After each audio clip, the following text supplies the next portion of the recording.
The music that we use for the opening of our thriller film has quite a country feel to it. It doesn't particularly fit the conventions of music used in thriller films as it isn't very tense. However, it is similar to the music used in the opening of Fargo in Series 2, Episode 3. We decided to use this piece of music as it went well with the timing of our film, and also because it is not conventional for a thriller film, it leaves the audience wondering what will happen. We wanted to use contrapuntal music in the opening of our thriller as it keeps the audience engaged, as it will not be easy for them to predict what's happening. The setting and location of Envision are both the same. We decided to use Jodie's house in Shalford and the surrounding area of Jasper's Green. We decided to use Jodie's house because it was easily accessible for the whole team and it was perfect for the mood we wanted to set. The first few scenes are set in the upstairs of the garage as it acted well as a bedsit. It was important that Stuart's setting was somewhere that looked fairly run down, as this highlights that he can't afford anything else. Jasper's Green was also the perfect location for us, as it is not a busy place and has lots of fields, tracks and old country roads which are typical places for drug deals and murders to take place because there is no one there. Our film begins with a tracking shot up the stairs towards Stuart and around his bedsit. We wanted to use this as the opening shot as it sets the scene as well as showing the audience what type of place Stuart lives in. As this shot shows what sort of conditions he lives in, it tells the audience that as a character, Stuart is poor and does not have a lot of money to spend as it is all spent on drugs. The next notable shot that we use is when Stuart has his dream where Blake murders Lily. The start of his dream shows Blake walking towards Lily, which we showed using a tracking shot and a Dutch tilt. For this particular shot, we took inspiration from Trainspotting, directed by Danny Boyle, where Mark Renton is on his way to put the stolen money in a safe place. It was obvious to us that we wanted to recreate it. It is a very different creative shot that is useful in showing the audience where Blake is going. Once Stuart has woken up from his dream, a point of view shot is used showing his drugs that are next to his bed. When Sophie filmed this shot, we made sure that it was slightly shaky, and when editing, Rory made it look blurry and out of focus so that it highlighted that Stuart isn't stable. Another notable shot we used is a worm's eye view of Stuart driving his car to the drug deal. We took inspiration for this shot from Before I Go to Sleep, directed by Rowan Joffe. We really like this shot as it is quite different and creative.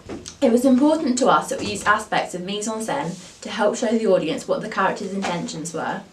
Stuart's costume fits the conventions of a drug addict as he is wearing worn, scruffy clothes. His costume shows that he has no money because it is all spent on drugs. Blake's costume is conventional of villains in a thriller film. His costume is black, as this hides his identity and ensures that he does not stand out. Black as a colour has connotations of someone being unapproachable, which is true of a villain like Blake.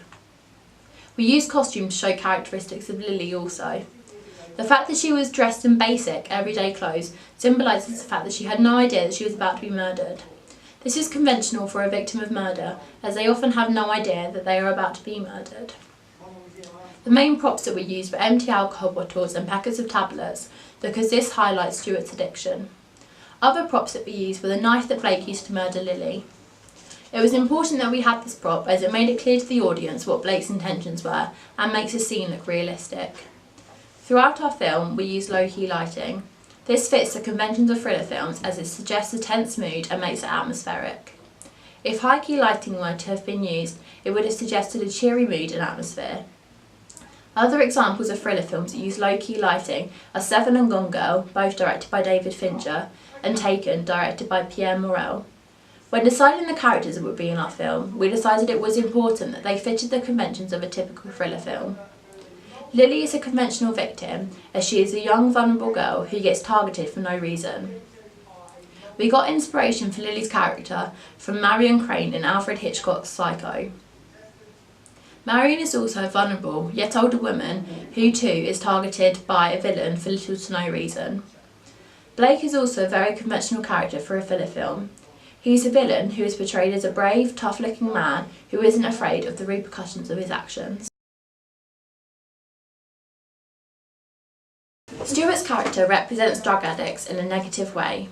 In our film, drug addicts are represented as only spending their money on drugs, which leads to other aspects of their life being neglected. We have shown this by the fact that Stuart's bedsit is messy and unkept. He wears old and worn clothes and his phone is smashed. These are all things that he would be able to fix or change if he wasn't so absorbed by his addiction. Drug addicts are also represented in Envision as having little money, which we have suggested by the fact that Stuart can only afford a bedsit and how he doesn't have a new or expensive car. Another way in which we have represented drug addicts is that they are unemployed due to how absorbed they are by their addiction. This relates to class and status. As Stuart is unemployed, it would suggest that drug addicts are classed as E in the socio-economic classification, which would also lead to them having a lower status. We chose to represent Stuart in this way as it is a typical convention which is also shown in Trainspotting, directed by Danny Boyle, who uses many characters, including Mark Renton, to represent drug addicts in a negative, reckless and carefree light.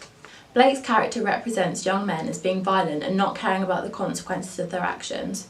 He fits with the convention of films as he is a male and is the antagonist. This is a typical convention as males are mostly always the villains.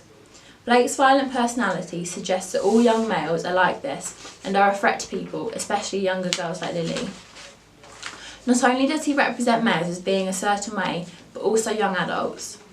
Many people, especially the elderly or those of a higher class, see certain young adults as being reckless, untrustworthy and dangerous. Blake's character encourages this opinion as he fits these characteristics. Lily's character represents young girls as being weak and vulnerable. This is a typical convention as it is often girls who are the victim. She represents females as not being able to stand up for themselves or protect themselves, which fits the stereotypical view of women not being strong or able to look after themselves. According to Prop's character types, Lily is the princess in our film as she is at risk from the villain and needs saving from him. This is a typical convention for females as they are often portrayed in films as being passive and vulnerable. Lily also represents the younger generation as not keeping themselves safe, not taking precautions in potentially threatening situations, and not being sensible.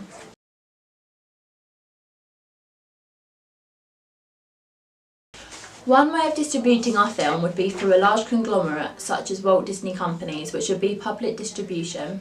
This would be very advantageous to us and to Disney as it would be vertical integration. However, for a film like ours with such a small budget and so little funding, we would not be able to use vertical integration or a conglomerate like Walt Disney Companies. As the distribution of our film would too come out of our budget, we would not be able to distribute our film via film reels as they cost £1,000 each. Instead of this, we would use digital distribution. For a company like ours, this is a good distribution method to use as this is a lot cheaper and sites such as YouTube are free to use. If we were to distribute our film via YouTube, it may not reach as many people. However, we would be able to share it through other social networking sites such as Facebook and Twitter, which are also free to use. In distributing our film, we would definitely take advantage of digital distribution and online streaming. Another advantage of digital distribution as opposed to using celluloid is that digitally produced films are the same quality from the first time they are played in the cinema to the last time they are played. They can be used multiple times and remain the same high quality throughout all their uses.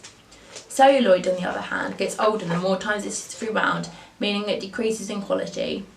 Therefore, towards the end of it being shown in cinemas, the quality would not be as good, and because the reels are so expensive at £1,000, cinemas would not be able to afford more than one reel per film. Instead of distributing our film through a conglomerate like Walt Disney Companies, who have distributed films including Rogue One, we would privately distribute our film through British distribution. An example of a British distribution company that we could use is E1, who have distributed films including I, Daniel Blake, A Monster Calls and Ballerina. This would be a good thing for our film, as because it has a niche audience, E1 would happily distribute it at the same time as a top grossing movie such as Rogue One, as they attract two completely different audiences.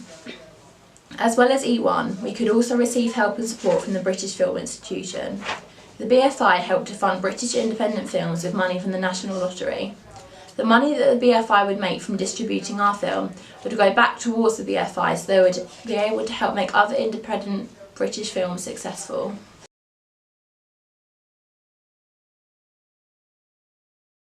Our film is more targeted to a niche audience as opposed to a mass audience. In general, thriller films are more targeted to niche audiences because people who watch thriller films often know a lot about that subject. Many thriller films have dark storylines which wouldn't be as appealing to as many people. Our film was especially aimed at a niche audience because not many people are going to want to watch a film about drug addictions unless they can relate to it. Drug addiction is quite a taboo subject that not many people want to acknowledge or admit to. Therefore, as a film about addiction, there will not be a wide audience of people willing to watch our film. Because of the BBFC age rating of Envision, the youngest age of viewing would be 15 years old. We decided that 15 would be the most suitable age rating because of the drug use, threat and violence in our film.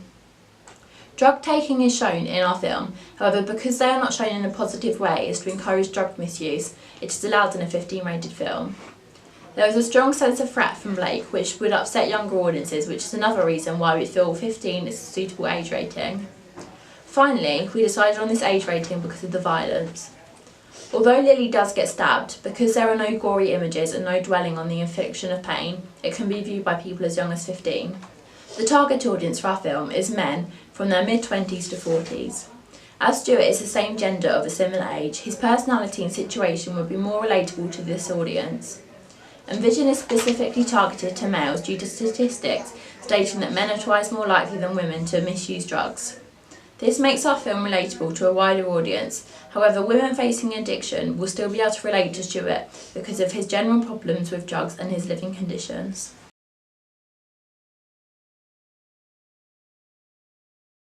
One way in which we attracted our audience was by making sure that the opening 2 minutes ended on a cliffhanger, leaving viewers unsure of what would happen next. The abrupt ending proposes many questions such as, why was Lily murdered? Who is Blake and where is he from? Will anything happen to Stuart? And how does Stuart's dream become a reality?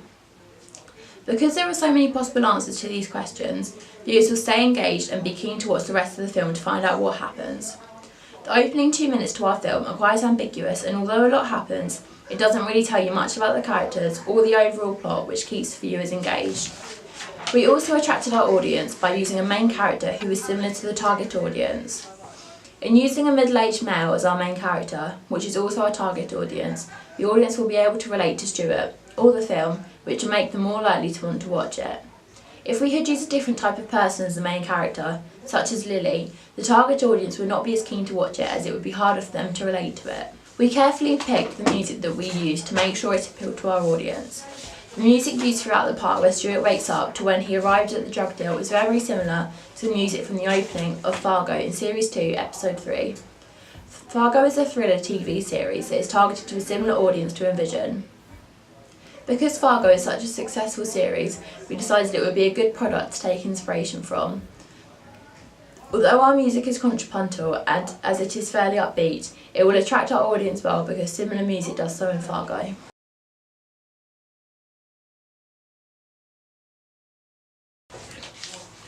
Throughout the process of creating our film, I learnt how to use Blogger as a way to publish and share our final film and the research and planning behind it. Through exploring the Blogger site, I have learnt how to make video posts, written posts, and how to edit information about them.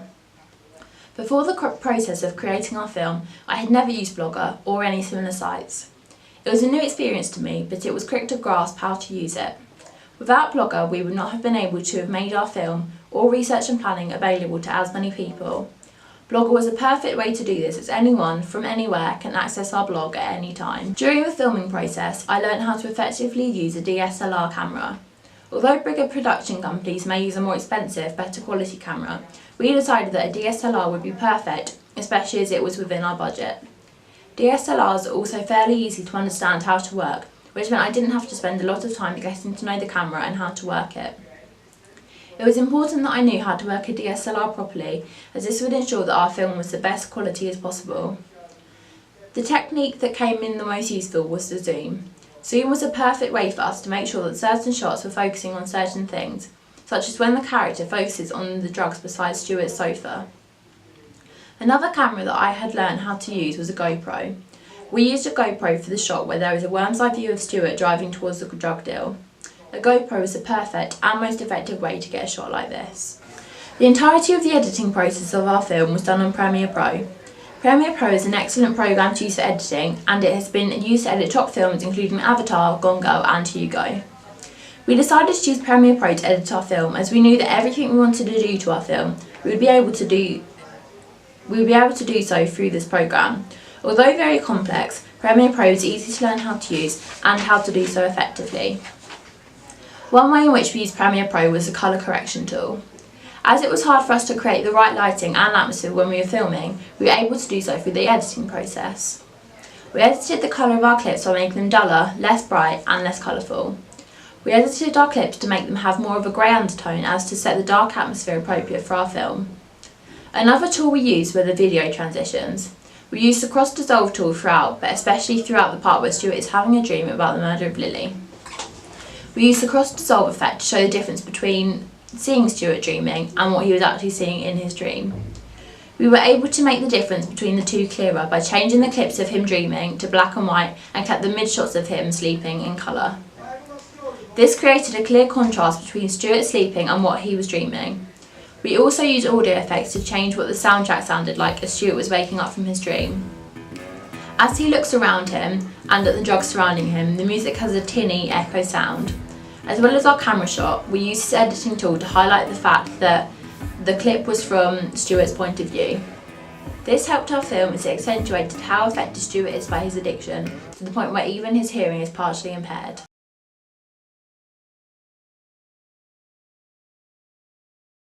Since our preliminary task, we have improved in many ways. Our camera work has noticeably improved. In the preliminary task, our camera work was not as steady or as high quality. For example, when zooming out at one point, it is not very smooth and looks jumpy. Whereas in our final film, when we zoom out from a close-up of Stuart, it is much smoother and therefore looks more effective and professional. Also in our preliminary task, we used a reverse dolly shot, which is a very effective shot to use. However, the shot is quite shaky and the character's face isn't properly in shot. Apart from this shot, all the shots we used were quite similar and basic. Because of this, we made sure that in our final film we used some more effective, exciting shots. Some examples of shots we used in our final film are a worm's eye view shot and a tracking shot and Dutch tilt. Using these kinds of shots makes our film more appealing to distributors, as it makes our film look more professional and of better quality. In regards to aspects of mise-en-scène such as costume design and the use of props, our final film looks much more professional than our preliminary task.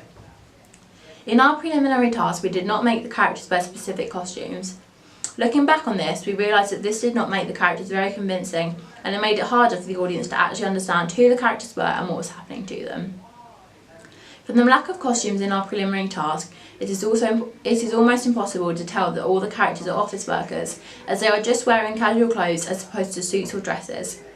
When planning our final film, we realised how important it was to have good costumes that reflected the type of people the characters are. In comparison to our preliminary task, the use of costumes in our final film is significantly better. It is clear to the audience that Stuart is a drug addict through the use of old tatty clothes. This type of costume doesn't make him look smart, which helps him fit the role of a typical drug addict. It is clear to the audience that Lily is just a normal young adult because of the fact that she is wearing casual clothes. If she were to have worn a suit, for example, her role may not have been as clear and the audience might have been suspicious about who she actually was. It was made clear that Blake was a villain because all of his clothing was black, which is a colour that is often associated with villains in films. We also highlighted his role by making sure that he had a knife as a prop. Without this, the audience wouldn't have been able to tell what Blake was about to do to Lily. The use of the knife makes it feel more exciting as it shows the audience that something bad and significant has happened. The use of props also helped us to show what Stuart was like. Without the empty alcohol bottles and packets of tablets laying around his bedsit making it messy and unkept, it would not have been as clear that his role was a drug addict. The plot in our preliminary task was very basic compared to that of our final product because of the lack of research we had done. Our preliminary task had a basic plot of a man who was late to work and then got fired after having spoken to his boss. If we'd used a simple plot like this for our final product, it wouldn't have had people's interest as they would have known exactly what was happening. Whereas in our final product, the plot is more complex and isn't as clear, which makes the audience have to think about what is happening and consider different possibilities. A complex plot makes the film more exciting and ensures that viewers stay engaged, which is what we did not have in our preliminary task. Because of the complexity of the plot and vision of the audience not knowing why Lily was murdered or what is going to happen to Stuart, it will make them want to continue watching to find out the answers.